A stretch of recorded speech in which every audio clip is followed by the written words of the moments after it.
एक समय वो था जब प्रधानमंत्री जी ने कहा था थाली बजाओ, लोगों ने थालियां बजाई, लेकिन आज जिधर देखो उधर सिर्फ प्रोटेस्ट, मोदी सरकार के खिलाफ विरोध की लहर। और इसी वजह से एक बड़ा प्रश्न उठा कि क्या मोदी सरकार के अच्छे दिन खत्म हो रहे हैं?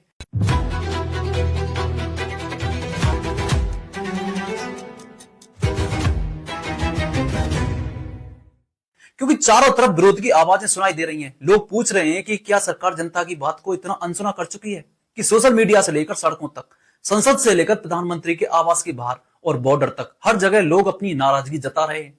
दिल्ली से लेकर रांची और देहरादून तक विरोध प्रदर्शन जारी है।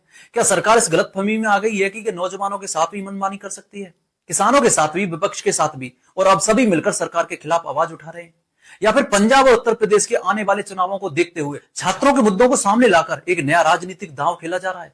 यानी एक ही दिन में तीन तस्वीर अलग अलग सामने आ रही है। पहली तस्वीर छात्रों की है जिन्हें पेपर लीक का डर सता रहा है और जो धर्मेंद्र प्रधान के इस्तीफे की मांग कर रहे हैं। दूसरी तस्वीर किसानों की है जिन्हें चिंता है कि उनकी खेती की अमेरिका से डील कर दी जाएगी। और तीसरी तस्वीर राहुल गांधी और विपक्ष की है जिन्हें इन सभी घटनाओं के बीच राजनीति का एक मौका दिखाई दे रहा है, वही मौका जो सरकार की चुप्पी ने सबके सामने खड़ा कर दिया है। उधर सरकार का कहना है कि सुरक्षा के लिए बैरिकेड लगाए गए हैं, जरूरी इंतजाम किए गए हैं, लेकिन यहीं से एक सवाल उठा, बैरिकेड भीड़ को तो रोक सकती है लेकिन लोगों के सवालों को नहीं, क्योंकि सवाल आज भी वहीं की वहीं खड़े हैं। सवाल है कि अगर दो बार धर्मेंद्र प्रधान गलत हो गए तो फिर इस्तीफा क्यों नहीं हुआ?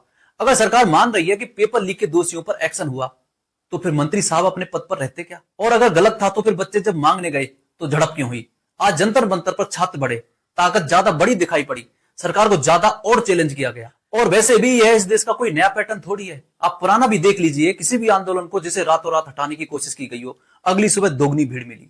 भीड़ को हटाना आसान है, वजह को हटाना मुश्किल है। कल पुलिस ने भीड़ हटाई थी, वजह छोड़ दी गई थी, उसका समाधान नहीं किया गया था और वजह लौट सकती थी अगर मंत्री जी का इस्तीफा हो जाता। लेकिन इस्तीफा नहीं हुआ, लाठी मारी गई, पुलिस भी घायल, छात्र भी घायल, मामला सुप्रीम कोर्ट तक पहुंच गया।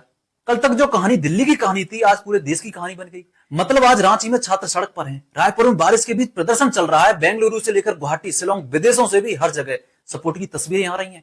यानी लाठी दिल्ली में चली और आवाज पूरे देश में गूंजी। यानी सरकार ने कल आंदोलन को दबाने की कोशिश की और आज जो एक मोर्चे पर आंदोलन था वह और बढ़ता चला जा रहा है।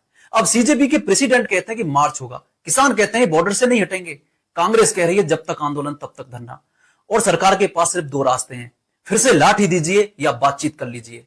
क्योंकि यह बात हर सरकार को, हर पार्टी को याद रखनी चाहिए। आज दिल्ली में लाठी किसी की भी चली हो, लेकिन उसकी चोट कल वोट पर जरूर दिखाई देगी। और इस दिन ना बैरिकेड काम आएंगे, ना आंसू गैस, और ना ही लोगों की आवाज को अनसुना करना। लेकिन तब तक आपको सिर्फ एक काम करना है, आपको भूलना नहीं है, क्योंकि इस देश में सबसे बड़ी ताकत लाठी नहीं, याददाश्त है। जय हिंद, जय भारत।